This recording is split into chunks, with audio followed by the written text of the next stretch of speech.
Les vraies voix Sud Radio, 18h-20h, Cécile Doménibus, Philippe David. Et on vous souhaite la bienvenue, merci de votre fidélité, comme tous les jours, jusqu'à 20h avec Philippe David. Ça va Philippe David? Ça va très bien, Cécile, et vous? Exceptionnellement bien, je vais très bien. Ouais, c'est ça, j'ai pas réussi à le dire, donc j'ai dit un autre mot. Voilà, Eric Revel est avec nous, bonsoir. Moi, je vais pas mal non plus, je suis vous ai très rien demandé pour l'instant. Je ne vous ai invités de ce soir que des présidents de l'Assemblée nationale. Il y a du lourd ce soir, il y a du lourd. Je sais pas si je vous ai parlé. Mais vous inquiétez pas. Pareil pour moi. François de Rugy est avec nous, ancien président de l'Assemblée nationale et ancien ministre de l'écologie. Bonsoir. Bonsoir. Monsieur le Président. Et puis autour de cette table, Sébastien Chenu, vice-président du Rassemblement national et vice-président de l'Assemblée nationale aussi. Bonsoir. Merci d'avoir accepté notre invitation. Et au sommaire de cette émission, c'est une journée qu'on qualifie d'historique pour le RN. C'est féliciter Marine Le Pen. L'Assemblée nationale a voté donc 185 voix contre 184 la résolution du Rassemblement national visant à dénoncer l'accord franco-algérien de 68. Et on vous pose cette question. Premier texte du RN adopté à l'Assemblée nationale, est-ce une preuve de bonne santé démocratique? Est-ce que vous pensez qu'un parti qui fait aujourd'hui plus de 30% des voix dans tous les sondages d'opinion pour la prochaine présidentielle doit avoir des textes qui passent comme tous les autres ou non? Pour le moment, vous dites oui à 86%. On attend vos appels au 0826 300 300. Et dans la question du soir, on reviendra sur les conséquences de cette fin de l'accord algérien de 68 avec vous. Et on vous pose cette question. La fin de l'accord franco-algérien de 68, c'est une bonne chose ou une mauvaise chose? Eh bien, pour le moment, vous dites à 96% que c'est une bonne chose. Vous voulez réagir encore et toujours, le 0826 300 300. Et on revient avec vous tout de suite avec notre invité Sébastien Chenu. C'est évidemment une journée qu'on peut qualifier d'historique pour le Rassemblement national, puisqu'il vient de faire voter pour la première fois dans une de ses niches un texte, cette résolution demandant la suppression de cette convention franco-algérienne de 68. Nous la défendons depuis très longtemps et très objectivement, je vois que la gauche est mauvaise perdante, puisqu'elle multiplie les hurlements, les insultes, les diffamations, les rappels au règlement. Il faut qu'ils comprennent que la démocratie est ainsi faite que lorsqu'il y a une voix de plus pour voter un texte, eh bien ce texte passe. Les vraies voix Sud Radio. Sébastien Chenu, merci d'avoir accepté notre invitation. Donc on l'a dit, ce qu'a dit Marine Le Pen, c'est une journée qu'on qualifie d'historique pour le Rassemblement national. J'imagine que vous êtes dans les pas de Marine Le Pen, bien sûr. Oui, c'est une journée qui, au sens politique, est historique pour notre mouvement, mais aussi qui dit, je crois, beaucoup de choses d'abord de ce que nous sommes et de ce que sont les autres. De ce que nous sommes, c'est-à-dire de notre crédibilité.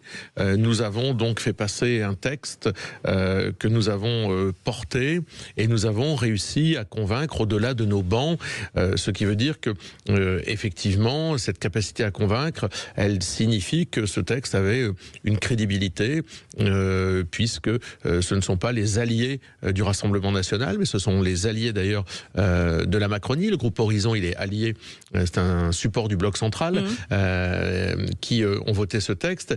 Et je pense que ça, c'est important parce que quelque part, ça nous sort d'un certain ostracisme dans lequel on nous avait un peu enfermés. Nous, on est au groupe Rassemblement national capable, on le montre régulièrement, on nous en fait d'ailleurs le reproche, de voter des textes qui viennent d'autres groupes politiques. Si on pense que ça va dans le bon sens, si c'est ce qu'on porte, etc., on le vote. C'est une ouverture pour vous ? Ah bah c'est une lumière qui s'est allumée. Enfin alors elle s'est éteinte vite après parce que sur d'autres textes les autres mouvements politiques n'ont pas refait ça. C'est un peu comme la Vierge, elle apparaît de temps en temps, mais pour ça il faut la prier beaucoup. Donc elle est apparue une fois aujourd'hui et c'est très bien ainsi. Ça dit aussi beaucoup des autres. Par exemple, Gabriel Attal était philosophiquement favorable, d'après ce que j'ai compris et ce qu'il avait dit publiquement, à l'abrogation des accords de 68 avec l'Algérie. Mais il n'est pas venu. Or, moi, je pense que le courage en politique, c'est une vertu. Et ne pas venir défendre ses convictions, c'est une forme de lâcheté, surtout lorsque, comme Gabriel Attal, il a des prétentions élyséennes. Eh ben, je pense qu'on a vu que ce monsieur était quand même un petit monsieur.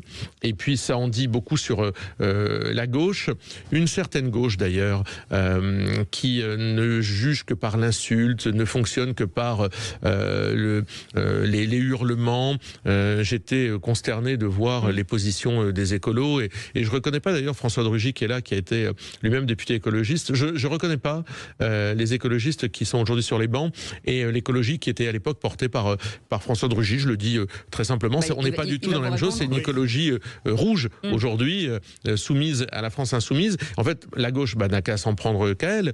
Il a fallu une voix. Il y avait une voix de majorité. Ça a été la vôtre. Qui était la mienne, puisque j'ai voté en tant que président de séance, parce que Yael Braun-Pivet, présidente de l'Assemblée nationale, vote, mes collègues vice-présidentes insoumises votent, donc j'ai voté aussi lors de cette séance, mais ils n'avaient qu'à mobiliser les leurs.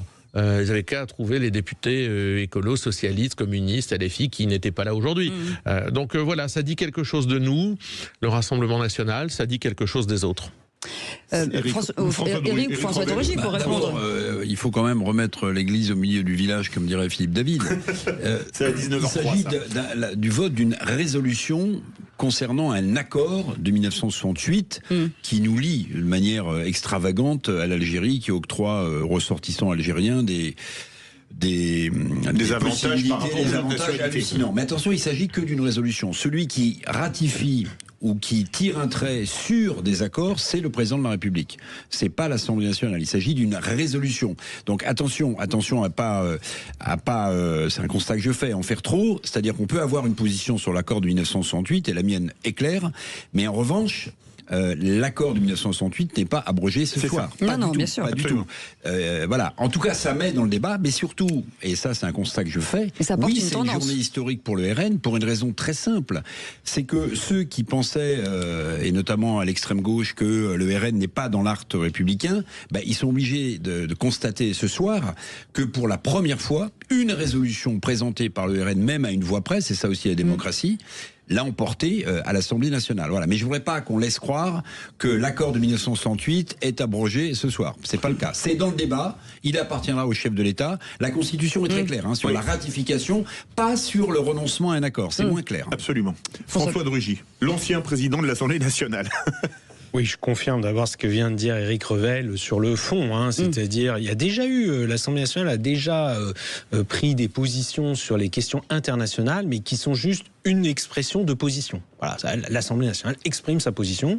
On s'en souvient pas, mais en 2016, par exemple, François Fillon avait réussi à faire adopter une résolution qui voulait lever les sanctions sur la Russie. En 2016. Et puis, il y a eu aussi à une époque la reconnaissance de l'État de Palestine qui avait été votée sous forme de résolution, mais ce qui ne voulait pas dire que la France reconnaissait l'État de Palestine. C'est arrivé bien après. Moi, je trouve, en tant qu'ancien président de l'Assemblée nationale, que c'est plutôt bien que l'Assemblée nationale puisse exprimer des positions sur les questions internationales. Ça ne veut pas dire que c'est elle qui fait la politique étrangère de la France. Ça reste, la Constitution est très claire, une prérogative du président de la République et du gouvernement. Mais exprimer une position. Et là, l'Assemblée nationale a exprimé une position, même si c'est à une voix près, elle l'a exprimée. Mais c'est ce que voulait Yael Braun-Pivet, cette ouverture, que tout le monde puisse après, au moins... pour répondre un peu à la question qui est posée aussi aux auditeurs, moi, ça me paraît logique. Ça devait forcément arriver un jour ou l'autre qu'une proposition proposée par le Rassemblement national, inscrite à l'ordre du jour, à l'initiative du groupe Rassemblement national, soit adopté par une majorité à l'Assemblée nationale. Parce que tous les députés sont égaux à l'Assemblée nationale. Il n'y a pas des députés et des sous-députés. Il n'y a pas des députés qui sont plus légitimes que d'autres. Ça, moi, je l'ai toujours défendu quand j'étais président de l'Assemblée nationale. Même des députés minoritaires, ils sont tout autant députés que les autres. Donc, ils ont les mêmes droits. Un groupe, en plus, c'est le plus grand groupe de l'Assemblée nationale, le groupe RN. Il a le droit d'utiliser sa niche, comme on dit. Le mot n'est pas très joli, mais la séance qui lui est réservée pour inscrire des textes. Et il a inscrit cette résolution comme d'autres textes. D'autres textes ont été rejetés, si j'ai bien compris. Ça, c'est l'avis aussi du Parlement. Après, je pense que le fait que ce soit adopté à une voix de majorité montre que il devait y avoir quand même d'autres groupes ou d'autres députés dans d'autres groupes qui étaient un peu gênés. Et là, je parle pas de la gauche, parce que je pense que la gauche, elle était très clairement contre. Mais les groupes du bloc central, les députés, je dis pas forcément les groupes, mais les députés, ils votent un peu avec leurs pieds. Parce que souvent, vous savez, on dit il n'y avait pas assez de présence. Désolé, notamment EPR, 59 absents, 30 contre, 3 abstentions. Voilà. Voilà. C'est-à-dire les 2/3 avaient piscine. Je l'ai souvent pensé, j'ai été 15 ans à l'Assemblée nationale, c'est arrivé sous différentes majorités que des textes ne soient adoptés ou soient rejetés alors que ça correspondait pas tout à fait à ce qu'on pensait être l'équilibre de l'Assemblée. C'est lié au fait qu'il y a des députés qui hésitent, ils ne sont pas là, ils n'expriment pas de vote, mais c'est peut-être pas pour rien qu'ils sont pas là, c'est peut-être pas juste parce qu'ils avaient un rendez-vous à ce moment-là. Et donc ça dit quelque chose aussi de ce qu'est l'équilibre aujourd'hui politique de l'Assemblée. Et je pense qu'au final, d'ailleurs, c'est aussi plutôt sain sur un point, c'est que c'est sans doute l'équilibre des Français. C'est-à-dire qu'il y a sans doute une majorité de Français qui est pour revenir sur cet accord de 68. On reviendra avec Sébastien Chenu dans un instant avec des auditeurs au 0826 300 300. Soyez les bienvenus, on est ensemble jusqu'à 20h. Sud Radio. Sud Radio. Parlons vrai. Parlons vrai. Sud Radio. Parlons vrai. Les vraies voix Sud Radio. 18h-20h. Cécile de Ménibus, Philippe David. Et on revient sur cette journée. L'Assemblée nationale qui a voté donc par 185 voix contre 184 la résolution du Rassemblement national qui visait à dénoncer l'accord franco-algérien de 68. Sébastien Chenu est avec nous, vice-président du Rassemblement national et vice-président de l'Assemblée nationale, avec François de Rugy qui est avec nous et bien entendu Éric Revel et Philippe David.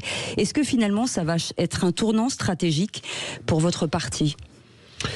Écoutez, c'est plutôt pas après pas qu'on fait les choses. Là, cette résolution, c'est vrai qu'elle était très populaire. Enfin, le fait d'abroger cette résolution, qui n'est pas abrogée, c'est le président de la République qui verra ce qu'il fera, mais en tous les cas, elle est conforme à la volonté populaire, à l'opinion publique. Et donc, en cela, je pense que on pousse les feux. Souvent, on dit oui, mais l'Assemblée nationale est toujours un peu à la traîne par rapport à l'opinion publique. On a démontré à travers ce vote qu'on était vraiment en corrélation parfaite avec l'opinion publique. Et pour nous, c'est, je crois, un pas de crédibilité. On en a eu d'autres cette semaine parce que peut-être c'est passé un peu sous les radars. Mais regardez, on a fait adopter 2 amendements importants. Emmanuel Taché, qui est député de Camargue, a fait adopter un amendement sur le contrat impôt recherche, les crédits impôt recherche, lorsqu'ils sont mal employés, visant à être remboursés lorsque les boîtes délocalisent, par exemple, et qu'elles ont bénéficié d'un contrat, d'un crédit impôt recherche. Kevin Mauvieux, député de l'Eure, lui a fait passer un amendement sur les rachats d'actions, qui est un marqueur fort également de notre programme économique. Vous voyez, ce sont des amendements de députés Rassemblement National. D'ailleurs, Emmanuel Taché, c'est un peu lui son habitude, puisqu'il avait déjà fait passer une proposition de loi sur des aides financières pour les violences faites aux femmes. Donc, on a parfois de temps en temps sur des choses très spécifiques, mais là, l'intérêt, c'est que c'est des marqueurs forts du programme de Marine Le Pen. L'abrogation des accords de 68, les rachats d'actions, l'amendement anti-délocalisation, c'est des marqueurs forts de ce que nous proposons et c'est en quoi ça reste historique, évidemment. Mais Sébastien Chenu, est-ce que, comme on l'a dit, maintenant la balle est dans le camp du président de la République? Est-ce que maintenant, il n'est pas dans un piège terrible? Parce que soit, par exemple, là, il va y avoir des grâces en Algérie pour la commémoration de la Toussaint Rouge, donc le 1er novembre, que si Boualem Sansal et Christophe Glaise ne sont pas graciés, par exemple, ou n'ont pas une remise de peine, ou n'ont pas au moins un geste de l'Algérie, il ne sera pas obligé de valider la rupture, sinon il va se faire traiter de quelqu'un qui capitule face à l'Algérie. Est-ce que vous n'avez pas mis le chef de l'État vraiment dans un entonnoir très compliqué pour en sortir? On le pousse à la stratégie du bras de fer. Nous, on considère depuis longtemps... Ça s'appelle la riposte graduée. Oui, mais ça n'a pas existé. Enfin, Bruno Retailleau n'a ni riposté, ni fait quoi que ce soit de gradué. Bon, d'ailleurs, on ne sait pas où il est passé. Donc, si vous voulez, il ne s'est rien passé. La réalité, c'est que, et c'est probablement d'ailleurs le chef de l'État qui a empêché ça, il faut être très honnête. Mais nous, on pousse le chef de l'État à tenir un bras de fer avec l'Algérie. On pense que pour libérer Boualem Sansal, pour reprendre les OQTF, pour libérer Christophe Glaise, il faut tenir un bras de fer avec l'Algérie. Mais vous tenez un bras de fer si vous avez un bras. Eh bien, cette résolution, elle est le bras qui permet de tenir le bras de fer. Allez, le 0826 300 300, c'est Xavier qui nous appelait de Floirac. Bonsoir Xavier. Bonsoir Xavier. Bonsoir les vraies voix, bonsoir Philippe, bonsoir Cécile, bonsoir Eric. Bonsoir tout le monde. Bonsoir monsieur. On vous écoute Xavier. Eh bien, en fait, je vais commencer en disant que j'ai l'impression que les politiciens ils brassent de l'air un peu comme d'habitude, parce qu'en réalité, bon, vous l'avez dit en introduction, cet accord il a aucun effet concret immédiatement. Le président de la République n'est pas du tout obligé de suivre cette résolution. Par ailleurs, ça change rien au vrai problème, le problème qui est un problème diplomatique. L'Algérie refuse de délivrer des laissez-passer, ce qui nous empêche d'expulser des personnes d'origine algérienne qui sont sous OQTF. Et c'est la coopération qui nous permettra d'obtenir ces laissez-passer consulaires. Alors j'entends l'idée du rapport de force, mais bon, pour l'instant, on en est loin. Ensuite, je voudrais revenir juste sur l'accord en tant que tel, l'accord de 68. Je pense qu'on fantasme un peu sur le contenu de cet accord. Je ne sais pas s'il y a beaucoup de gens qui sont allés s'interroger sur le contenu de l'accord, mais il donne pas des avantages non plus faramineux aux Algériens. Il donne quelques avantages entre guillemets administratifs, mais c'est la traduction de notre histoire commune, d'un lien profond entre la France et l'Algérie. Ça remonte à la colonisation, la guerre d'indépendance, plus de 60 ans d'interaction humaine, familiale, économique, et tous ces liens qui existent entre nous et l'Algérie. Et puis il faut le dire aussi, une chose importante, c'est que en fait la France a besoin d'immigration. Comme beaucoup de pays occidentaux, notre démographie s'effondre. Et sans immigration, c'est simple, notre système économique et nos systèmes de retraite ne tiendront pas. Donc on a besoin d'une immigration, et d'ailleurs même les camarades d'extrême droite en Italie de Sébastien Chenu font venir énormément des centaines de milliers de migrants. Donc je pense que cette histoire, pour terminer, je pense que c'était un joli coup politique de l'extrême droite qui a été avalisé par la droite française, la droite républicaine, qui tombe dans le piège en fait de l'extrême droite et qui fait ce qu'elle fait de mieux, l'extrême droite, c'est-à-dire jouer sur la peur, le rejet, la haine de l'autre, et finalement son fonds de commerce traditionnel. Et là, le père Le Pen, il sortait de sa tombe, il remercierait sa fille, il serait tout de go en remarquant que l'Assemblée nationale a pour la première fois validé une mesure du RN. Xavier, on va faire réagir bien entendu Sébastien Chenu et nos vraies voix autour de cette table. Sébastien Chenu. Oui, je trouve l'argumentaire de monsieur totalement ringard, de Xavier, mais ringard à un point, on a l'impression d'entendre un vieux discours socialiste des années 80. D'abord, cet accord, monsieur, vous ne le connaissez probablement pas, mais il est dérogatoire du droit commun dans de nombreux domaines. Il est dérogatoire en matière d'entrée sur le territoire, il est dérogatoire en matière de capacité à travailler, en matière de regroupement familial, en matière d'expulsion de délinquants.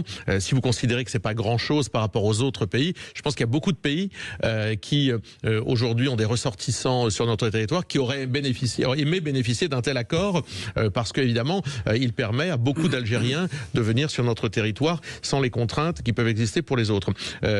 Il a des conséquences. D'abord, il coûte cher, 2 milliards d'euros. C'est une estimation qui n'a pas été faite bien sûr par le Rassemblement national, mais par un rapport dont le député macroniste Charles Rodwell est l'auteur. Et puis vous dites on a besoin d'immigration, mais dans un pays qui a déjà des millions de chômeurs comme la France, dans un pays dans lequel plus de 50% des personnes de nationalité étrangère, en tous les cas algérienne, sont au chômage. Qu'est-ce que vous voulez encore importer des gens? Écoutez, moi je pense qu'on ne traite pas le problème de la bonne façon. Il faut le traiter par la formation, par le logement, par la capacité à faire monter les salaires. Enfin, je veux dire, on parle des transports. Enfin, il y a beaucoup de sujets quand on veut parler par le coût du travail. Il y a beaucoup de sujets qu'il faut aborder, mais c'est pas en important le continent africain sur le continent européen qu'on va évidemment solutionner le problème. Donc non, moi je pense que ça ne sert pas à rien. Ça met la pression, Philippe David l'a dit, sur le président de la République. Il fera ce qu'il voudra, le président de la République. Mais il est à 13%, 11%, 11% aujourd'hui, ça baisse tous les jours, d'opinion favorable. Je pense qu'à un moment, entendre ce que lui dit la représentation nationale, qui n'est que l'expression du peuple français, il en serait bien inspiré. Allez, 0826 300 300, c'est Jean-Baptiste qui est avec nous d'Aix-en-Provence. Bonsoir Jean-Baptiste. Bonsoir Jean-Baptiste. Bonsoir, merci de me recevoir. Je vous en prie. Je précise tout de suite que je suis en désaccord total avec ce que vient d'exprimer Xavier. Je pense que bien que le président de la République ne soit pas obligé d'appliquer ces accords, il était nécessaire que la représentation nationale s'empare de cette question-là. D'abord parce que les accords en eux-mêmes n'avaient plus réellement lieu d'être, et d'autant moins avec un pays qui n'entend pas normaliser ses relations avec la France. On le voit sur la question des OQTF, vous avez évoqué Christophe Glaise et Boualem Sansal. Il y aura encore beaucoup d'autres éléments à relever. Sur le plan purement politique, si j'étais cynique, je dirais que je félicite les partis prétendument de gouvernement de céder une telle initiative au Rassemblement national. C'est-à-dire qu'au-delà des mots, il est peut-être grand temps d'agir. Et on a la sensation quand même, en étant un citoyen à la base du système, que les partis de gouvernement ont complètement déserté toutes les questions de diplomatie, toutes les questions régaliennes. Oui. Et aujourd'hui, on entend essentiellement le RN sur toutes ces questions-là. Ouais. Un petit mot, une réponse de Sébastien Chenu et puis Éric Revel. Oui, moi je ne confonds pas, et au Rassemblement national, on ne confond pas le peuple algérien et le régime algérien. Nous, on ne fait pas la guerre au peuple algérien. On considère qu'il y a un régime qui utilise d'ailleurs souvent une espèce de rente mémorielle pour faire un espèce de chantage permanent à la France, qui a une expression concernant la France qui est particulièrement indécente. Ce sont ces ministres, ces gouvernements algériens qui mènent un combat contre la France, et c'est pas le peuple algérien qui, lui, probablement ne demande pas cela. Donc nous considérons qu'il faut aussi se faire respecter, et la représentation nationale a fait, à travers le vote de cette résolution, a fait respecter la France. C'est pas si souvent. Et Éric Revel. Oui, la balle est dans le camp du président de la République, c'est indéniable. Mais alors, à quelle période d'Emmanuel Macron va-t-on s'adresser? Parce que lorsqu'il fait campagne pour sa première élection en 2017 ou un petit peu avant, il va en Algérie et dit que la colonisation ou la guerre d'Algérie, je ne me souviens plus, est un crime contre l'humanité. Et quelques années plus tard, le même Emmanuel Macron, sur le même dossier, tellement à vif, celui de la guerre d'Algérie, la colonisation française, dit, mais en fait, la junte militaire, Sébastien Chenu a raison de le rappeler, la junte militaire algérienne se sert de la guerre d'Algérie comme d'une rente mémorielle. Donc en fait, il a dit aussi que les pieds noirs avaient eu un rôle positif. Hein, donc il y a beaucoup de en même temps. On a entendu des choses horribles sur les harkis dans le même temps. Et puis je rappelle aussi une petite chose, c'est que le nouveau ministre de l'Intérieur, qui n'est pas du tout sur les mêmes plates-bandes que l'ancien ministre de l'Intérieur, Monsieur Nunez, a expliqué que l'accord de 1968 était pas, la dénonciation n'était pas du tout à l'ordre du jour. Hein. Vous avez vu, il a dit ça il y a 3-4 jours. Et puis un petit coucou à Bruno Retailleau, parce que lui, quand il était ministre de l'Intérieur, il avait tapé du poing sur la table, au moins, j'allais dire verbalement, en expliquant que si l'accord de 68 n'était pas dénoncé, eh bien on allait voir ce qu'on allait voir et il allait peut-être partir. C'est lui qui est parti avant, simplement parce que Bruno Le Maire était nommé, il a loupé sa sortie et depuis, c'est vrai qu'on entend plus beaucoup parler. Nous avons exaucé feu Bruno Retailleau, qui a disparu de la circulation depuis et qui n'avait rien obtenu de concret. Comme quoi, il n'y a pas besoin de faire des grandes déclarations comme Bruno Retailleau. Il faut agir concrètement. C'est ce qu'ont fait les députés du Rassemblement national aujourd'hui. Merci beaucoup, Sébastien Chenu, d'avoir accepté notre invitation. Vous restez avec nous. Dans un instant, la suite est où vous pouvez bien sûr nous appeler 0826 300 300. On est ensemble jusqu'à 20h. Sud Radio. Parlons vrai. Parlons vrai. Sud Radio. Parlons vrai. Sud Radio. Parlons vrai. Les vraies voix Sud Radio, 18h-20h, Cécile de Ménibus, Philippe David.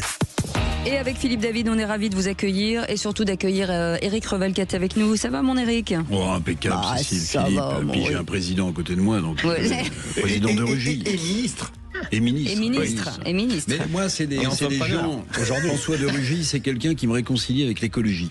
Vous voyez, c'est déjà beaucoup. Depuis qu'il a quitté le parti, c'est ça que non, pas du tout. Il a toujours incarné une écologie, j'allais dire, responsable, de solution. Voilà, pas arrêtez de vous laver les mains, arrêtez de prendre des douches, faites vos besoins dans des toilettes avec des sèches. Moi, je dirais plutôt à certains, prenez des douches, s'il vous plaît. Oui, alors, oui, bon, Éric Revel, c'est vous qui le regardez, pas moi. Non, je vous regardais Philippe dans les lunettes de François de Rugy. Allez, tout de suite, le tour de table de l'actu des vraies voix. Oh, dites, je vais envoyer les actualités. Vous venez les voir dans la cabine? Je vais vous raconter une histoire pas banale. Et vous me racontez pas votre petite journée? On a assez perdu de temps comme ça. Le tour de table de l'actualité. Éric Revel, je rebondis sur ce qu'on disait il y a quelques instants, puisque les sondages sur Emmanuel Macron sont tombés à 11%, ce qui est peut-être remet en cause une certaine légitimité. Écoutez, oui, le sondage de ce matin, on savait que le chef de l'État, de manière sondagière, était sur un toboggan, mais là, il est toujours sur le toboggan, mais en plus, quelqu'un a mis de la lessive liquide, c'est-à-dire qu'il glisse encore plus vite, puisque... Et de la glycérine, là, ça glisse encore plus. Puisque le sondage de ce matin, IFOP Verian, ancien Cantar, le crédite de 11% d'opinion favorable. Alors 11% d'opinion favorable, c'est en gros le niveau de François Hollande, mais j'allais dire, sans faire offense au précédent président de la République, de François Hollande, on n'attendait pas grand-chose, puisque son ennemi c'était la finance, mais il avait pris comme conseiller Emmanuel Macron, qui lui venait de la finance, vous voyez, donc déjà on n'attendait pas grand-chose. D'Emmanuel Macron, c'est pas la même chose. Emmanuel Macron, il a tellement suscité Vous vous souvenez de son livre, Révolution. Vous vous souvenez de la Startup Nation. Vous vous souvenez du nouveau monde qui s'ouvrait devant nous. Vous vous souvenez du en même temps qui devait prendre le meilleur à gauche et le meilleur à droite pour bâtir une nouvelle société française. Il tombe de très haut de la falaise. Et vous avez raison, Cécile. Dans la situation politique dans laquelle on est, qui se double d'une situation budgétaire inextricable, eh bien, je pense que la légitimité du président de la République, non pas de son élection, je ne remets pas en cause son élection, mais sa légitimité, il ne pèse déjà plus rien dans le débat national. Au niveau international, il s'ébroue beaucoup, mais pour pas grand-chose. Vous avez sans doute vu cette vidéo que le service de communication de l'Élysée a fait après le sommet de Sharm el-Sheikh, où on a l'impression que c'est Emmanuel Macron qui a mené et qui a obtenu un accord de paix entre Israël et les Palestiniens. Bon, voilà, moi j'ai de la peine parce que je vais vous dire... Légitimité en France mais globalement, à l'extérieur, ils regardent les sondages. Notre voix est inaudible, je pense, à l'international, mais moi ça me pose un sujet parce que je suis très attaché à la République et au statut de président de la République. Et aujourd'hui, quand je vois dans quel état l'opinion le met, on a un vrai sujet. Donc dissolution, s'il y a une censure, on verra. Et après, pardonnez-moi, Édouard Philippe l'a dit avec une périphrase, mais se pose la question du maintien du chef de l'État à l'Élysée. Quand même, Édouard Philippe, même si les Français n'aiment pas la déloyauté, mais quand Édouard Philippe dit la dignité voudrait qu'il parte, ça veut dire en creux que s'il reste, il est indigne. Ouais. C'est ça que Édouard Philippe dit. Donc, on a cette question qui est pendante et qui nous abîme tous collectivement, parce que le statut de chef de l'État dans une république comme la nôtre, c'est important. Philippe David. 11%, c'était le score de François Hollande de mémoire en septembre 2016. Ce qui a en partie, à mon avis, expliqué sa non-candidature à une réélection. C'est sûr que là, pour Emmanuel Macron, ça va de Karim Dancila. Il est à 11%, mais Éric Revel, au prochain sondage, il sera peut-être à moins de 10. Parce qu'aujourd'hui, vous l'avez dit, en politique étrangère, il est totalement démonétisé, et en politique française, il est tout aussi démonétisé. Donc, où va-t-il s'arrêter? Vaste programme. François de Rugy. La parole est à la défense. C'est vous qui le dites. Oui, c'est vrai que les sondages sont très mauvais, que ça fait un moment que ça dure. Moi, je vous dis comme je le pense, comme je le dis en privé, je trouve qu'il y a une part d'irrationnel dans ce niveau de détestation. Parce que derrière ces sondages, il y a, c'est vrai, beaucoup de Français, et j'en rencontre tous les jours, la colère, beaucoup de qui vraiment en sont maintenant à le détester. Ah oui. À détester le président de la République, qui n'arrive plus à l'écouter quand il parle, il trouve ça insupportable, etc. Et des gens très variés, hein, je tiens à le dire aussi. C'est vrai qu'au début, il y avait les gilets jaunes, tout ça, on disait c'est plutôt les personnes ouvriers, employés, avec des petits revenus. Et aujourd'hui, c'est, je pense, dans toutes les classes sociales. Mais je trouve qu'il y a une part d'irrationnel. Parce que, d'abord, si on compare avec les autres présidents, bon, il assume la fonction quand même largement aussi bien, je pense, que François Hollande, Nicolas Sarkozy, si on prend ses deux prédécesseurs encore vivants. Sur la scène internationale, il ne fait pas honte à la France. Je le dis d'autant plus que je ne suis pas d'accord, par exemple, avec la reconnaissance de l'État de Palestine. Mais je veux dire, sur l'Europe, sur les choses, il tient une ligne depuis longtemps, il la défend, il essaye de construire des coalitions. Ça me paraît rationnel. Quand il y a eu la crise, il a quand même changé de ligne sur certains sujets. Ça lui est arrivé aussi, bien sûr. Mais je veux dire qu'il y a quelque chose d'irrationnel. Mais c'est comme ça. Hein, il faut l'intégrer. Je lui ai dit d'ailleurs quand j'avais des échanges avec lui, j'ai dit, il faut le prendre comme une donnée de la réalité de la société française aujourd'hui. Après, est-ce que ça changera? On a souvent vu par le passé que, et ça c'est un peu un problème aussi quand même, que les gens souvent commencent à aimer leur président quand ils ne sont plus présidents. Ouais. Alors, il faudrait aussi savoir reconnaître les mérites des gens quand ils sont en fonction. Mais François de Rugy, si je peux me permettre, il y a une vraie spécificité avec l'incarnation d'Emmanuel Macron à l'Élysée, c'est que quand vous êtes devenu ministre, j'imagine que vous avez mis votre personnalité en recul et que vous avez honoré votre fonction de ministre. Eh bien, l'hubris du président de la République est telle, et ça m'est apparu lors d'une émission de télévision, qu'en fait... C'est que le mandat passe derrière l'homme. Sa personnalité a avalé le statut de chef de l'État. C'est-à-dire, mais oui, mais c'est ça que lui reprochent les Français. Eric. Un président, pardonnez-moi, ne peut pas être normal. Il ne peut pas se mettre en scène sur des vidéos avec Vladimir Poutine lorsqu'il traite de l'Ukraine et mettre ça sur les réseaux sociaux. Il ne peut pas. C'est pas possible. Allez, Philippe David, sur la taxe des multinationales. Oui, alors c'est quand même une phrase forte de Marc Fesneau, président du groupe Modem à l'Assemblée nationale, que j'ai bien connu il y a quelques années quand nous étions tous les deux chroniqueurs sur une radio qui s'appelle Sud Radio. Avant que je devienne animateur, on débattait l'un contre l'autre, c'était très amusant. Et il a dit une phrase qui m'a fait quand même rire, elle est drôle. Je ne vais pas voter un budget bolchevique. Alors ça n'a pas un petit côté, ça n'a pas un côté Palais Bourbon, mais plus la Douma en 1917. Vous voyez ce que je veux dire? Mais je dois dire qu'il a raison, parce que la taxe sur les multinationales qui a été votée, et Éric Coquerel a dit, vous vouliez 15 milliards, vous avez 26 milliards. Alors la taxe, elle a été votée par tout le nouveau Front Populaire, plus le RN. Et elle est taxée, alors elle est inspirée par Attac, vous savez, une association d'extrême gauche, l'association pour la taxe Tobin et la taxation des transactions financières. Parce que maintenant, ça va taxer le bénéfice des multinationales proportionnellement à leur activité réalisée en France. Donc c'est une arme à délocalisation massive. Un amendement comme ça, c'est une folie. Et je tenais à dire que c'est vrai, c'est très bolchevique. Bah, bien sûr, c'est dommage que Sébastien Chenu soit parti parce qu'évidemment la victoire politique qu'a remporté le RN ce soir et que Marine Le Pen qualifie d'historique sur la résolution de l'abrogation de l'accord de 68 avec l'Algérie, elle masque quand même cette taxe qui a été votée par le RN et LFI. Avec un programme économique du RN, pardonnez-moi, sur lequel, moi en tout cas, je ne comprends plus grand-chose. C'est-à-dire, ils sont libéraux, ils sont socialistes, ils sont... Parlez pour moi. Et cette confusion, elle est à mon avis redoutable, parce qu'ils ont mis un temps certain à intéresser les milieux d'affaires à la possibilité qu'ils avaient d'arriver au pouvoir, et avec ce vote, à mon avis, ils ont dû avoir beaucoup de gens qui font du business en France, des chefs d'entreprise, mais pas que, qui se posent la question sur, mais si le RN arrive au pouvoir, c'est qu'est-ce qu'il met en place comme programme économique? Allez, François de Rugy, puisqu'il nous reste plus beaucoup de temps, au nom de l'écologie, une ONG, Quota Climat, qui veut imposer une loi de contrôle de médias. Oui, je voulais revenir sur cette proposition de loi qui évidemment est passée un peu inaperçue, mais il y avait un colloque à l'Assemblée nationale la semaine dernière où elle était présentée conjointement par des députés, notamment Stéphane Delautrette qui est député socialiste, beaucoup de députés Nouveau Front Populaire, LFI, Les Verts, quelques-uns du Bloc Central, et donc cette association Quota Climat qui en fait veut instaurer une forme de contrôle sur les médias, sur le contenu de l'information, sur les enjeux écologiques, et qui veut pour cela donner des nouveaux pouvoir à l'Arcom.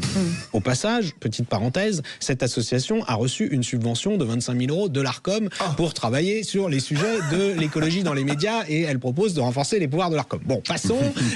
Mais il n'y a pas de conflit d'intérêt. Pas du tout. Sur le fond, ça me paraît très dangereux. Et je pense qu'il faut alerter les députés avant, parce que sans doute que cette proposition va être mise aux voix un jour à l'Assemblée nationale, va être inscrite à l'ordre du jour, car devant, on pourrait dire, ou plutôt derrière une présentation qui peut paraître très gentillette, on veut lutter contre la désinformation climatique, en fait, on veut vraiment instaurer une sorte de police de la pensée sur l'écologie, et avec un policier en chef qui serait l'Arcom, à qui on demanderait ensuite de juger si les chaînes de radio et de télé, ça s'applique pas à la presse écrite du moins pour l'instant, eh bien font une bonne information ou une mauvaise information sur l'écologie. Ah oui, ça va loin. Et cette association Quota Climat prend des exemples qui sont assez éclairants. Elle dit par exemple que le journaliste Pascal Perry, qui est journaliste économique sur LCI, pour eux c'est scandaleux. Un jour il a dit que il fallait se poser des questions sur la cause du blackout en Espagne. Vous savez qu'en Espagne, avant l'été, toute l'Espagne a été plongée dans le noir, le Portugal avec, une partie d'ailleurs du sud-ouest de la France aussi, et qu'on pense qu'une des hypothèses, c'est pas encore sûr, c'est qu'il y a eu trop d'énergie renouvelable qui ont été injectées d'un seul coup sur le réseau et que ça a fait en quelque sorte sauter le réseau électrique espagnol. Et Pascal Perry a dit cela sur LCI, et alors là c'est considéré comme quelque chose d'inacceptable et de contre l'écologie, alors que c'est simplement un sujet normal de questionnement et de débat. Et moi je pense que l'écologie, justement, pour devenir réalité, pour devenir concrète, elle a besoin de débat et sûrement pas de censure. Allez, merci beaucoup messieurs, vous restez avec nous dans un instant. On reviendra sur le durcissement des règles du découvert bancaire pour lutter contre le surendettement qui inquiète largement les clients pour leur pouvoir d'achat, et certains disent même je ne pourrai pas aller jusqu'au bout du mois avec ce qu'il me reste. On en parle dans un instant, soyez les bienvenus, on est ensemble jusqu'à 20h. Sud Radio, c'est votre opinion qui compte. Je vous félicite pour vos émissions, c'est toujours un plaisir. Je déguste votre émission. Sud Radio, parlons-vous. Les vraies voix Sud Radio, 18h-20h, Cécile Doménibus, Philippe David. Et autour de cette table joyeuse, décidément. Oui, on fait notre cinéma. Non, mais on a mis une nappe sur la table, et donc c'est une toile de table. Voilà. Il manque juste un truc à manger. Un truc à quoi? À manger. Excusez-moi, Éric Revel. Vous qui êtes à l'heure, pas comme François de Rugy, vous avez bien vu que sur la table de notre bureau, il y avait des gâteaux partout. Voilà, partout. J'ai pris un délit. Voilà. Et le type, tous les jours, vient me voir en me disant non, je suis au régime, c'est pas possible, je suis au régime. Et il arrive avec des gâteaux. C'est Philippe David, c'est pas possible. Il faut vous restreindre. Vous savez que là, il y a quelqu'un qui vous écoute va m'allumer ce soir. Oui. Vous savez quoi? Je vais lui envoyer des photos à cette personne. Et j'espère qu'elle va vous défoncer. Vous allez voir. Non, parce qu'il vous appelle mon dodu, lui. Non, ce n'est que platonique. Non, mais c'est pas un ventre qu'il a, c'est l'Himalaya. Allez, soyez les bienvenus tout de suite. L'info en plus. Les vraies voix Sud Radio. Arrêtez de glousser, Philippe, c'est pas possible. Il me fait rire. Allez, plus sérieusement, le durcissement des règles du découvert bancaire pour lutter contre le surendettement inquiète les clients. On va en parler avec Maître Dominique Leget. Vous êtes avocat spécialiste du droit bancaire et de sûreté. Bonsoir, merci d'avoir accepté notre invitation. Donc d'ici 1 an, le découvert bancaire ne sera plus automatique. Il faudra en faire la demande auprès de la banque et qui devra vérifier si oui ou non vous pouvez le rembourser. Alors ça a fait un tollé forcément chez les petits portefeuilles qui se disent comment, si je n'ai plus de découvert, je vais pouvoir aller à la fin du mois, en tout cas donner à manger à mes enfants à la fin du mois. Alors, c'est un petit peu excessif de le présenter comme ça, parce que les découverts ne seront pas interdits. Ils seront rendus un petit peu plus difficiles, parce que c'est vrai qu'aujourd'hui, pour les petits découverts, on pouvait le faire très facilement, sans que la banque se livre à des vérifications excessives. Ce que change la loi qui transpose une directive, et on n'avait pas le choix. Ça, j'ai entendu qu'on allait pouvoir voter une loi pour changer cette disposition. C'est pas possible parce que c'est une directive qu'on a été obligé de transposer et on n'avait aucune liberté pour la transposer parce que les banques françaises étaient contre cette mesure. Mais elle a été imposée par l'Europe et on ne peut pas la transformer. Alors ce qui va se passer, c'est comme les banques souhaitent développer le crédit, tout le crédit à la consommation, elles vont modifier leurs pratiques, ça va être contraignant pour eux. Alors pour les clients, ça va les obliger à aller rencontrer leur banquier pour se mettre d'accord sur un montant de découvert qui va correspondre à leur capacité financière. Parce que ce qu'il faut comprendre aussi, c'est que ce texte, au départ, c'est pour protéger les consommateurs. Parce qu'on a considéré que le crédit, c'était dangereux, que le crédit à la consommation, c'était encore plus dangereux, et que le découvert était encore plus dangereux en raison de son taux. Et qu'on constate que dans toutes les procédures de surendettement, il y a énormément de crédits à la consommation. Alors on a voulu limiter un petit peu ces crédits à la consommation dans l'intérêt du client. On va faire réagir Éric Revel. Oui, maître, je vais me permettre 2 remarques si je peux. D'abord, le surendettement, il est très encadré depuis longtemps par la loi Scrivener, que vous connaissez.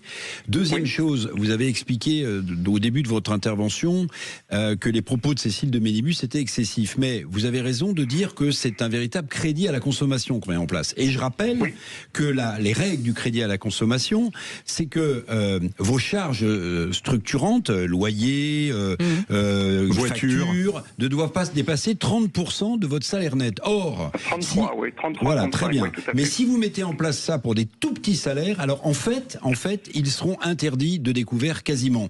Alors que ce sont les plus petits salaires qui ont le plus besoin souvent à la fin du mois de découvert. Et j'ajoute, parce que c'est un point important que vous avez soulevé, le client va aller négocier à la banque. Est-ce que vous voyez le climat de tension dans lequel vont se retrouver les conseillers bancaires qui vont devoir, en appliquant ces règles, refuser in situ des découverts? Ça va créer une tension dans nos agences bancaires et donc des tensions humaines qu'il ne faut pas balayer d'un revers de main. Est-ce que mes remarques vous sied? Oui, oui, tout à fait, parce que les conseillers bancaires, ils veulent accorder des crédits. D'ailleurs, toutes les banques, elles veulent accorder des crédits à la consommation, parce que c'est leur source de profit le plus important, parce que c'est des taux de crédit qui sont élevés par rapport à des crédits ordinaires. Vous arrivez à des crédits à 15-16%, alors que le crédit IMO, il est à 3%. Donc les banques, elles veulent accorder des crédits. Alors simplement, je pense comme elles vont vouloir trouver un consensus pour accorder ces crédits, donc c'est vrai que c'est la règle des 30%, elle s'applique pas de la même manière quand vous gagnez 5 000 euros par mois ou quand vous avez le SMIC. On est complètement d'accord avec vous. Alors, mais je pense qu'on va trouver un accommodement dans la pratique, parce que sur les petits crédits de 200 euros, ils admettront assez facilement, surtout que si le client jusqu'à maintenant ça fonctionnait toujours bien, ils admettront assez facilement que cette pratique peut durer. Simplement, les banques auront l'obligation de faire des diligences un petit peu plus complètes et devront être à mesure de rapporter la preuve qu'elles auront fait ces diligences, et notamment qu'elles auront étudié la solvabilité du client. Merci beaucoup. Maître Dominique Leget. Et puis je viens de recevoir un texto de quelqu'un qui travaille bien sûr dans le secteur bancaire, qui me dit ça ne change rien, juste un peu plus de bureaucratie, car aujourd'hui c'est déjà en fonction des capacités de chacun qu'on cale le découvert. Il n'y a rien d'automatique, ce sont des pratiques à risque qui drive. Voilà, merci en tout cas. Et tout de suite, et si vous étiez ministre ? Les vraies voix Sud Radio. Et surtout, et si vous étiez présidente de l'Assemblée nationale, est-ce que vous seriez heureux de ce vote de l'accord franco-algérien, ou est-ce que vous trouvez ça scandaleux ? Olivier de Lyon est avec nous. Bonsoir Monsieur le Président. Bonsoir Monsieur le Président de l'Assemblée nationale. Bonsoir tout le monde, bonsoir Sud Radio. Bonsoir.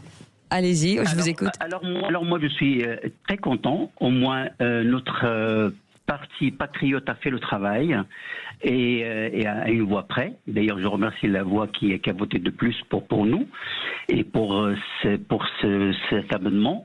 Et par contre, je mets devant les Français témoins pour notre président. Est-ce qu'elle respecte bien les institutions, elle respecte bien le Parlement. S'il respecte le Parlement, il doit suivre. D'accord. Voilà. Et voilà. Et là, je mets témoin les Français pour que le président, qui respecte bien les institutions, respecte bien nos parlements. D'accord. Eh bien, écoutez, c'est votre avis. Vous voulez répondre ? Il faut juste préciser quand même que dans la Constitution, il est prévu, c'est écrit noir sur blanc, que le Parlement ne peut pas donner d'injonction au gouvernement sur la question des affaires étrangères, justement, parce que par le passé, ça avait existé sous la Troisième République, avec la Quatrième République, et ça avait entraîné des dérives. Et donc, on dit, l'Assemblée nationale peut exprimer une position, et puis ensuite, le gouvernement, lui, est libre de gérer les affaires internationales comme il l'entend avec le président de la République, et évidemment, ensuite d'en débattre avec le Parlement. Alors, on a deux présidents de l'Assemblée, ancien président de l'Assemblée nationale, François de Rugy, qui est avec nous. Et merci, Monsieur le Président Olivier de Lyon. Merci. Merci à vous. Merci pour votre point de vue. À bientôt. À bientôt. Allez, dans un instant, le coup de gueule de Philippe David. De quoi parle-t-on ? Vous voulez de la croissance économique ? N'écoutez pas les écologistes. On va en parler dans un instant, mais en attendant... On va parler de votre patrimoine avec Thomas Binet. Il se retrouve juste après. Alta Profit, assurance vie, retraite, immobilier, le meilleur de l'épargne en ligne depuis plus de 25 ans. Le Conseil en Plus présente Sud Radio, les incontournables de la gestion de patrimoine. Thomas Binet. Nous nous retrouvons comme tous les jeudis soirs avec notre consultante Catherine Baudenot, directrice marketing, offre et communication chez Alta Profit, pour parler gestion de patrimoine. Bonsoir Catherine. Bonsoir Thomas. Catherine, aujourd'hui une question qui concerne beaucoup de couples. Faut-il se paxer ou se marier ? D'ailleurs, on observe que chaque année en France, on célèbre près de 250 000 mariages, mais on signe aussi plus de 200 000 pax. Autant dire que le choix est de plus en plus partagé. Alors Catherine, quelles sont les vraies différences entre ces deux formes d'union d'abord ? Et est-ce une simple question de symbole ou bien les conséquences juridiques et fiscales sont-elles très différentes ? Oui, il y a une vraie différence. Et la différence se situe déjà dans la nature même de l'union. En fait, le mariage, c'est une institution qui est vraiment encadrée par la loi. Donc c'est un acte juridique, solennel, célébré en mairie, et qui donne un ensemble de droits et de devoirs entre les époux qui va être beaucoup plus étendu que dans le cadre du PACS. Le PACS, c'est un contrat civil qui est conclu entre deux personnes pour organiser leur vie commune. Et ça repose en fait sur une convention qui est signée soit en mairie, soit devant notaire. Et le cadre est beaucoup plus souple. Et ça va se ressentir tout de suite au moment de la rupture, s'il y a rupture. Un mariage ne peut être dissous que par une procédure de divorce, qui peut, alors même si ça a été simplifié, elle peut quand même être longue, selon l'état d'esprit des futurs ex-époux, alors que le PACS se rompt par une simple déclaration commune ou même unilatérale. Et alors, sur le plan des biens, est-ce que ça va changer beaucoup de choses ? Oui, alors dans le cadre du mariage, par défaut, si vous ne faites pas un contrat, vous êtes sous le régime de la communauté réduite aux acquis. Donc tout ce qui est acquis après le mariage est commun. Dans le cadre du PACS, c'est l'inverse. Par défaut, le régime, c'est la séparation de biens. Donc, chacun reste propriétaire de ce qu'il achète et les partenaires de PACS peuvent opter pour l'indivision, mais c'est pas automatique. Et ensuite, dans le mariage, donc on a parlé des régimes matrimoniaux, il y a 4 régimes matrimoniaux différents, plus certains outils qui peuvent venir aménager ces régimes de base. Je pense notamment à la donation entre époux. Donc ça vous fait toute une panoplie de possibilités pour vraiment notamment dans le cas de la protection du conjoint survivant. Et donc vous avez beaucoup plus de possibilités que dans le cadre du PACS. Et dans le cadre de l'impôt sur le revenu, est-ce qu'on relève une différence ? Non. Alors, pour l'impôt sur le revenu, et on le verra pour la fiscalité de façon générale, les couples mariés et pacsés sont traités de la même manière. Alors la grande différence, elle se situe plutôt sur l'héritage, du coup ? Complètement. Quand vous êtes marié, l'époux ou l'épouse est héritier légal. Donc même sans testament, au moment du décès de l'un des deux partenaires, le conjoint survivant récupérera une partie du patrimoine et il est exonéré de droits de succession. Dans le cadre du PACS, le partenaire n'a droit à rien, sauf s'il y a un testament qui est fait. Donc il faut absolument faire un testament. La bonne nouvelle, en revanche, c'est que lui, il sera également exonéré de droits de succession. Donc en fait, sur le plan fiscal, couple marié et pacsé, c'est à peu près la même chose, mais c'est vraiment sur le plan civil que ça change tout. Alors il nous reste à traiter le point de la retraite. Du coup, il en relève quoi de ce point-là ? Là aussi, on a une grosse différence. Dans le cadre du mariage, le conjoint va bénéficier de la pension de réversion sous certaines conditions. Ce droit n'existe pas du tout dans le cadre du PACS. Alors si on vous résume en quelques mots, PACS ou mariage, qu'est-ce qui va changer vraiment ? Le PACS, c'est vraiment la souplesse. Donc c'est beaucoup moins contraignant, c'est moins de contraintes, mais c'est aussi moins de protection. Surtout en cas de décès de l'un des deux partenaires. Le mariage, c'est un engagement plus fort, on a des droits élargis, on a aussi plus de contraintes, mais on est beaucoup mieux protégé, notamment en matière d'héritage et pour la retraite. Mais la séparation est beaucoup plus contraignante.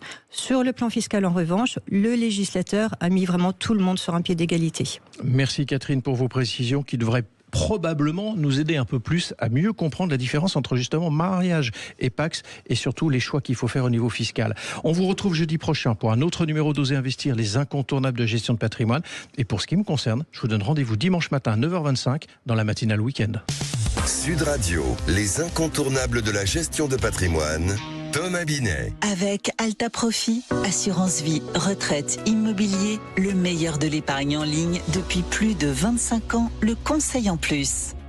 Vous restez avec nous dans un instant, le coup de gueule de Philippe David, et puis on reviendra sur la question du soir sur le Rassemblement national qui a fait donc adopter lors de sa niche parlementaire une proposition de résolution pour dénoncer les accords de l'Algérie en 68. Avec cette question du soir, la fin de l'accord franco-algérien de 68, c'est pour vous une bonne chose ou une mauvaise chose? 0826 300 300, et puis on vous donne toujours la possibilité de remporter un très joli cadeau puisque vous allez pouvoir jouer sur Sud Radio pour remporter une marque, une très belle montre de la marque Kelton, c'est la marque icône pop de l'horlogerie française, et c'est facile, par SMS, vous envoyez SUD, SUD au 7 20 18 et vous serez, j'espère pour vous, tiré au sort, et on aura le nom du gagnant ou de la gagnante en fin d'émission. On vous retrouve dans un instant, à tout de suite.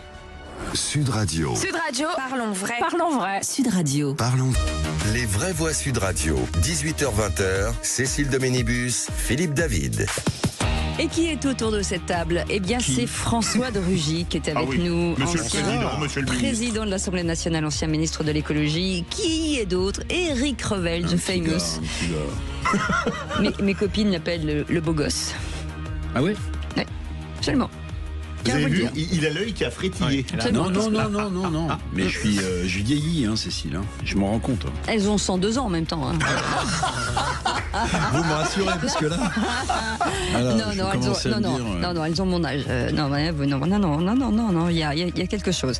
Et elles adorent aussi Philippe David. Mais, merci. Mais Oui. 115 ans. Pour son humour. Non, pour son humour, oui, c'est ça, je voulais dire. Faire rire les femmes, Philippe. Et parce qu'il est très bon. Comparatif. Parce que quand il râle, il a un côté robuste. Ah, puis là, il va râler, là. C'est maintenant, surtout. Les vraies voix Sud Radio. Le coup de gueule de Philippe David.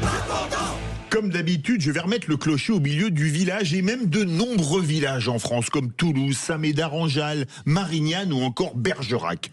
Pourquoi ces villages multiples et variés ?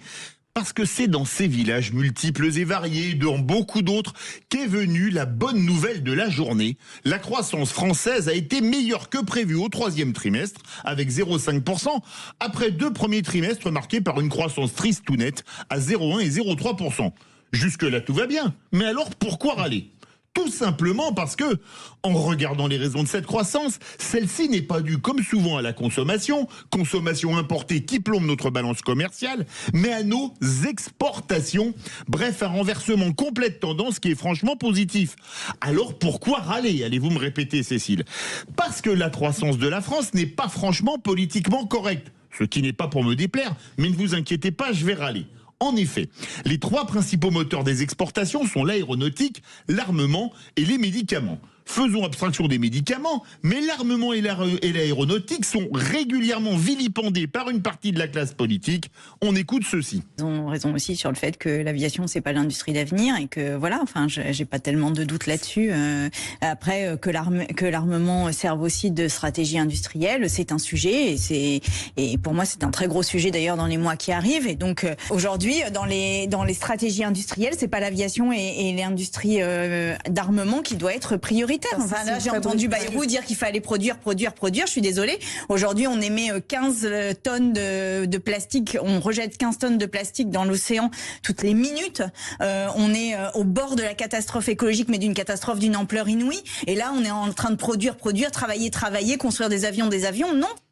Vous avez reconnu Sandrine Rousseau. Pour elle, l'aéronautique n'est pas une industrie d'avenir. Pourtant, Airbus a un carnet de commandes plein pour plus de 10 ans. Et l'armement, c'est pas bien. Mais pour se défendre, des Rafales ou des canons César sont plus efficaces que des poignées de quinoa jetées au visage de l'ennemi. Et ce n'est pas tout, puisque des contrats d'armement sont en vue avec peut-être des Rafales pour l'Ukraine et le Portugal, ou encore plus pour l'Inde, tandis que l'armée américaine va peut-être acheter, nonobstant le protectionnisme de Trump, 400 canons César, vu leur performance sur le front en Ukraine. On aura donc peut-être bientôt des produits fabriqués dans des villages comme Bourg-en-Rouen estampillés US Army, ce qui serait une fierté. Bref, pour la croissance, oubliez tout ce que disent les écologistes. C'est marrant, je vais me tourner vers François de Rugy. Ah bah oui, bonne idée. C'est marrant. Il est toujours vert. C'est par hasard, c'est totalement par hasard.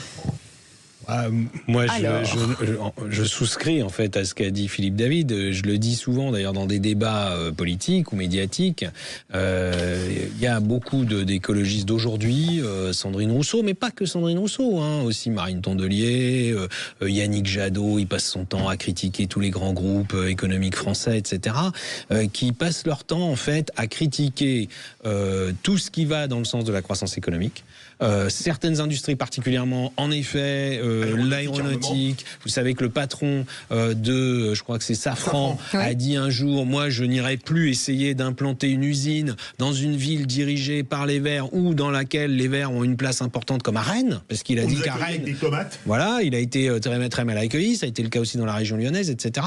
Et il critique aussi l'industrie automobile, etc. Bon, après, ce qui est un peu incohérent, c'est que les mêmes, par exemple Marine Tondelier, elle est allée un jour saluer les salariés d'ArcelorMittal en disant je suis solidaire de vous, c'est vraiment quel scandale qu'il y ait une crise de l'acier. C'est sûr que si on construit de moins en moins de voitures, il y a moins d'acier. Bon, donc ça mène tout droit. Si on les suivait, ça mènerait tout droit à la décroissance. Et c'est concret. C'est ça. Alors qu'au contraire, on peut avoir de la croissance, comme là ça a été dit, grâce à une industrie comme l'aéronautique, ou en effet, ou l'armement, ou la France, c'est encore un des secteurs industriels, je ne parle pas du luxe et autres, dans lesquels la France est forte, dans lesquels la France crée des activités et des emplois. En 2024, il y a eu 25 000 emplois créés dans l'aéronautique. Absolument. Éric, vous voyez, je vous l'avais dit, de Rugy, il incarne l'écologie des solutions. Vous voyez, ça c'est une écologie que je suis, les yeux fermés. Quant à Madame Rousseau, elle est tombée par terre, c'est de la faute à Voltaire. Mais si vous voulez, elle est tombée sur la tête surtout. Quand vous regardez l'état de la balance commerciale française, il y a 3 pôles. qui historiquement dégageaient un excédent, l'aéronautique, le luxe et l'agriculture. Pour la première fois depuis 50 ans, l'agriculture va sans doute être déficitaire. C'est-à-dire qu'on va importer plus de produits agroalimentaires qu'on va en exporter. Il l'était déjà hors vin et spiritueux l'an dernier. Ok, mais là, on creuse un peu plus. Donc si vous voulez, très bien, donc quand on écoute... Sandrine Rousseau. Oui, enfin, je voulais dire, ces pastèques, vous savez, ils sont verts à l'extérieur et rouges à l'intérieur. Quand on les écoute, en fait, il faut plus rien produire. Il faut juste arrêter, s'éclairer avec une bougie et attendre en fait que la mort vienne, quoi.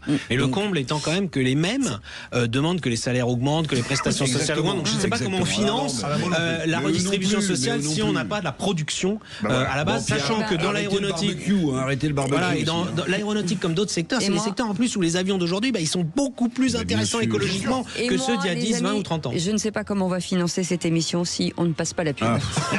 Alors voilà, comme ça c'est réglé. Vous restez avec nous dans un instant. On va revenir sur la fin de l'accord franco-algérien de 68, l'éventuel aussi, puisque c'est une résolution votée à l'Assemblée nationale par le RN.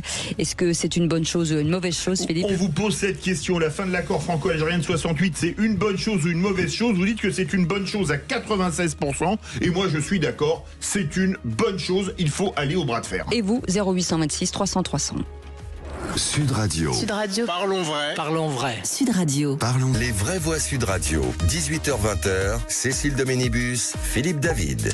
Et ça fait des messes basses. Et voilà, ça se parle dans l'oreille. Et ça tata. Et ça rigole. Mais moi, je suis impressionné. Un président de l'Assemblée nationale, un ex-président de l'Assemblée nationale, un ministre de l'écologie, si vous voulez. Voilà, moi, je serais jamais ministre ni président de l'Assemblée nationale. Mais donc, au contraire, il faut s'engager. Il n'y a pas d'âge pour s'engager. Ah non, c'est trop tard. Mais ministre, quoi, trop tard? Ministre, je sais pas. Ministre de quoi? Ministre de la Culture et de la Communication, Monsieur Éric Revel. Vous voulez qu'on vous le fasse? Ça va de la gueule. Oui, non mais vous voudriez quoi comme ministère? Franchement. La culture et la communication, ça m'intéresse. Non mais Éric Revel. Parce qu'il y a des choses à faire dans ce secteur. Et Éric Revel, sincèrement, vous seriez intéressé pourquoi? Moi je pense que j'ai pas le blindage suffisant pour faire de la politique. C'est important. Parce que quand vous engagez... du blindage humain, pas intellectuel. Ouais. Non, parce que c'est beaucoup de coups. Oui, notre réalisateur dit c'est une réponse de politique. Il n'a pas tort. Bah non. Et puis quand vous engagez votre famille aussi. C'est vrai. Que, oui, non, mais attendez, il y a tout ça, il faut mesurer. Vendez-les, qu'est-ce que vous voulez que je vous le dise?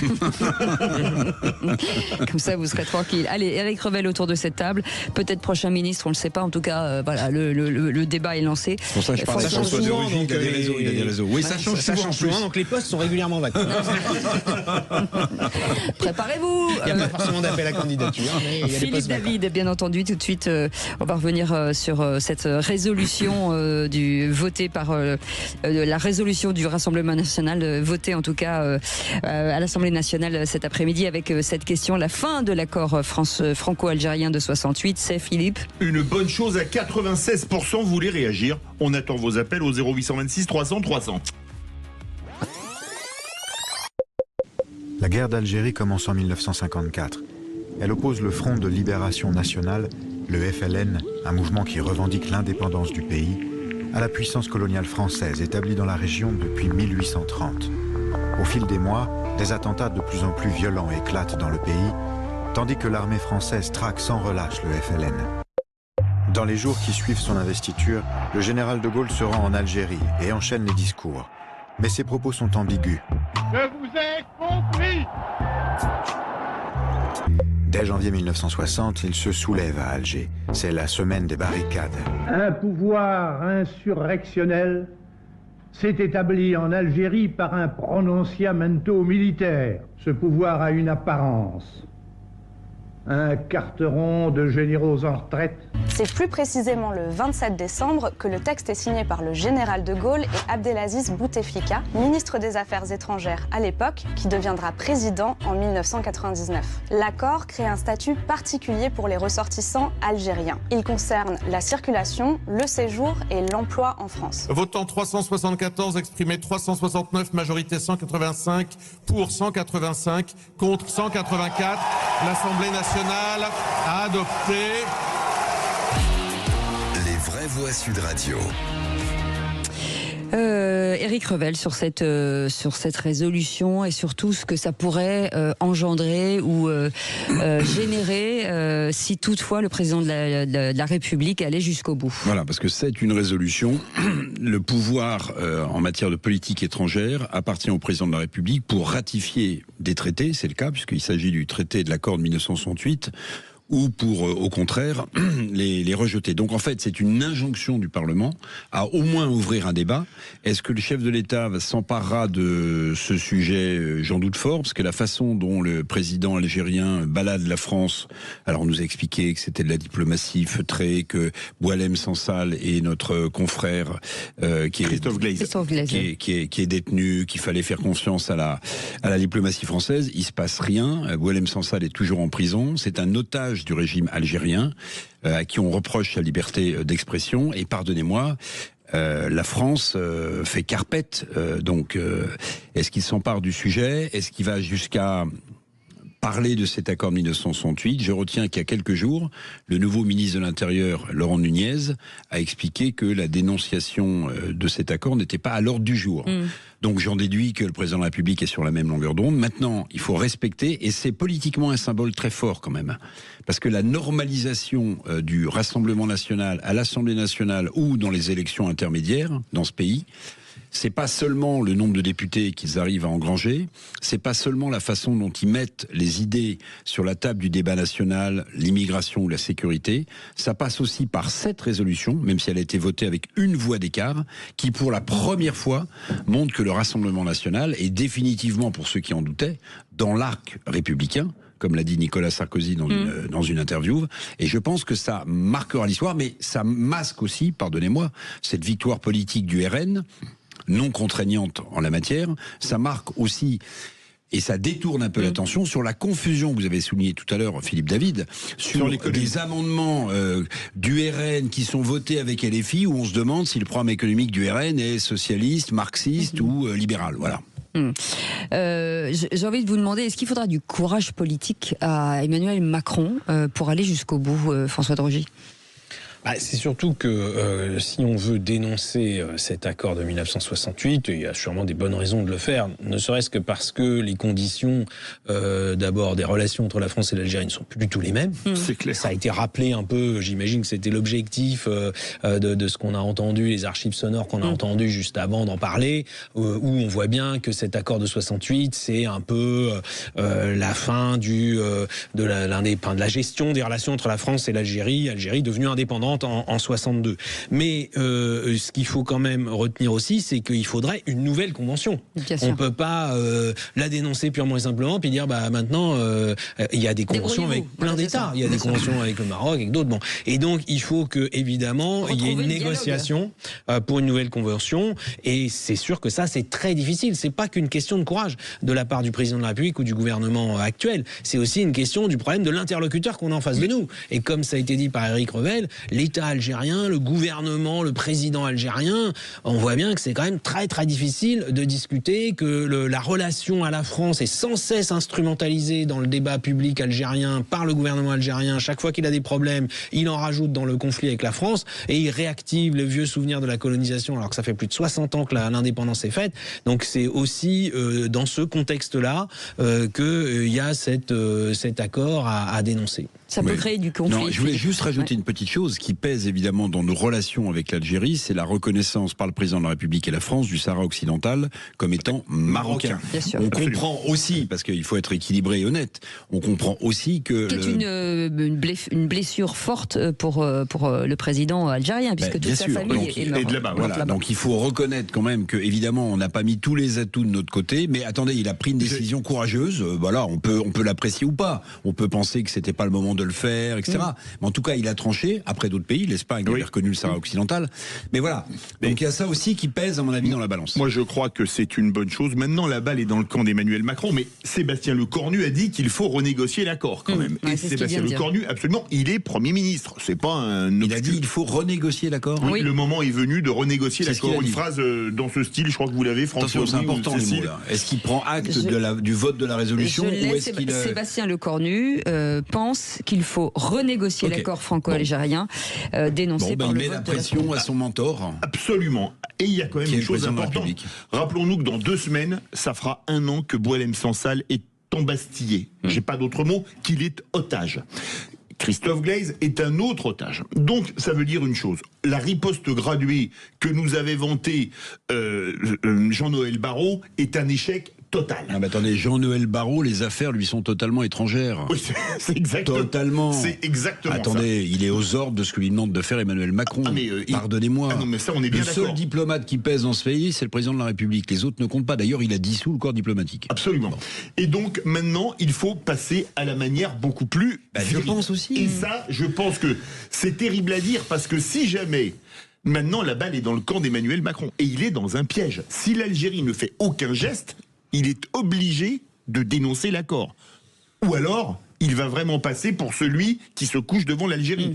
Donc, on a ouvert une fenêtre dont on ne sait pas où elle va nous mener, mais qui, quelque part, donne à la France, quand même, la capacité de montrer qu'elle est capable de se défendre et de s'opposer. Ça fait bien longtemps qu'on l'avait pas vu. Sur le côté politique, si toutefois ça avait été les LR ou autre que les RN qui ouvrent cette boîte de Pandore, c'est-à-dire qui fassent voter cette résolution, est-ce que ça aurait changé quelque chose pour Emmanuel Macron ? Je vous rappelle quand même, je ne voudrais pas remuer le couteau dans la plaie, mais que Bruno Retailleau, ministre de l'Intérieur, voulait, et il avait même dit que en fait le bras de fer était engagé et qu'on irait, s'il le fallait, jusqu'à la renégociation, l'abolition, l'abrogation de l'accord de 1968 avec l'Algérie.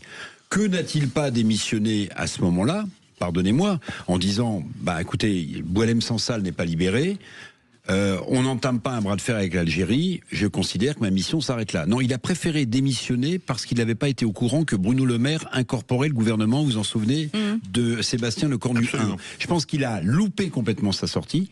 Il n'est plus du tout dans la lumière médiatique. Et Sébastien Chenu, tout à l'heure, qui était avec nous, le vice-président de l'Assemblée nationale et du RN, avait raison d'ironiser en disant, mais où est-il passé ? Parce qu'en fait, les LR, comme d'habitude, la droite la plus bête du monde a remis une pièce dans la machine. Entre lui et Laurent Wauquiez, on ne sait plus qui dirige quoi. Allez, Sud Radio fait sa transat. Sud Radio fait sa transat.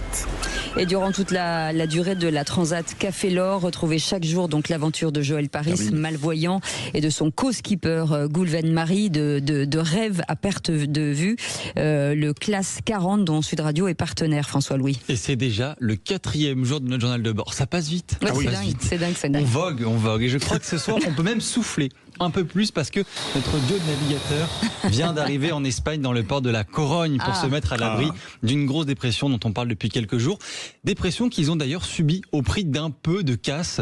Et d'ailleurs, Joël Paris nous raconte le début de ce périple quelque peu agité. La voile, c'est avant tout un sport mécanique. Et nous, durant la première étape, on savait pas que c'était une première étape, mais juste après le départ, en fait, dans ce qu'on appelle le raz Blanchard, c'est au-dessus du Cotentin, enfin au-dessus de Cherbourg. On a eu des vents à 70-80 à l'heure. Il y avait des grosses vagues, donc forcément, les bateaux sont mis à rude épreuve. Et donc, on a perdu une antenne qui nous permet de capter le vent, et on a perdu notre antenne satellite. Alors, heureusement, maintenant qu'ils ont le pied à terre, Joël et Goulven vont pouvoir eux aussi souffler un petit peu, mais pas trop longtemps, car beaucoup de travail les attendent à bord, notamment avant le prochain départ qui arrive très très vite. Donc là, on est à la Corogne, on est content de s'arrêter parce que du coup, on en profite pour réparer. Puis en plus, on a la chance d'avoir 2 copains qui sont venus spécialement nous récupérer, nous amener au moins une antenne pour récupérer le vent. On va bien dormir la nuit, ça c'est sûr. On dormira, ça bougera pas. Là, on aura un lit fixe, ça sera bien agréable. Et on va courir dans tous les sens pour trouver ce qui nous manque. Le départ de la 2e étape est prévu samedi après-midi, samedi prochain. Donc on n'a pas beaucoup de temps. Il faut qu'on prépare et répare tout ce qu'on a réparé dans le bateau. Donc voilà, un programme très chargé qui les attend. Et puis une nuit, enfin une nuit au calme, sans les ballottements, les vagues, le bruit incessant. Ça va leur faire du bien, je pense. Mais ils ont du travail. Et merci beaucoup. En tout cas, je me tourne pour un petit mot avec François de Rugy. Forcément, vous habitez Nantes, donc vous n'êtes pas loin. Mais d'entendre ce qu'on entend, même si en effet les conditions de mer doivent être très dures, puisqu'en plus ils sont partis, il y avait une tempête. Quand ils sont partis du Havre, c'était en pleine tempête. Mais quand même, moi ça me fait rêver. Moi je rêve, je ne sais pas si j'arriverai à le faire d'ici la fin de ma vie, de faire une transatlantique justement, de traverser l'Atlantique sur un voilier. Pas tout seul, parce que je ne serais pas du tout capable de le faire en solitaire, mais en équipage, mais de le faire sur un bateau quand même assez sportif, parce que je trouve que c'est quand même on va vous attacher sur une petite barque, vous inquiétez pas. Non mais je suis d'accord avec François de Rugy. Allez, 0826 300 300, et c'est Richard qui nous appelle d'Arthès dans le 81. Bonsoir Richard. Bonsoir Richard. Dans le Tarn. Richard.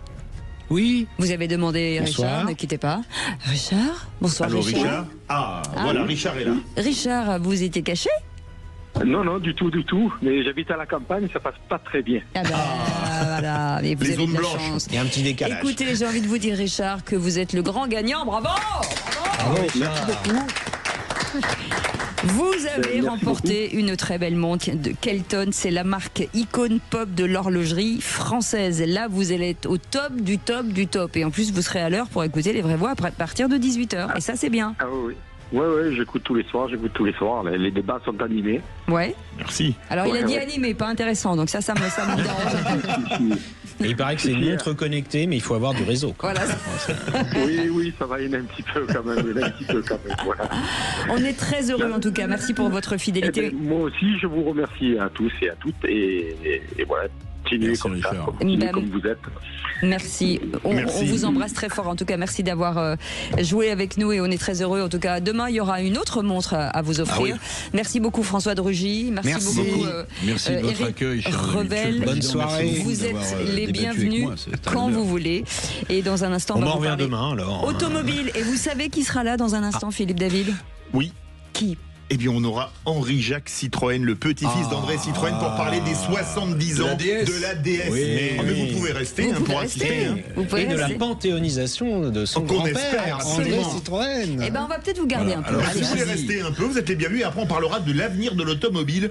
Parce que ceci dit, la suspension hydraulique qui était une véritable invention, derrière, on était quand même un peu malade.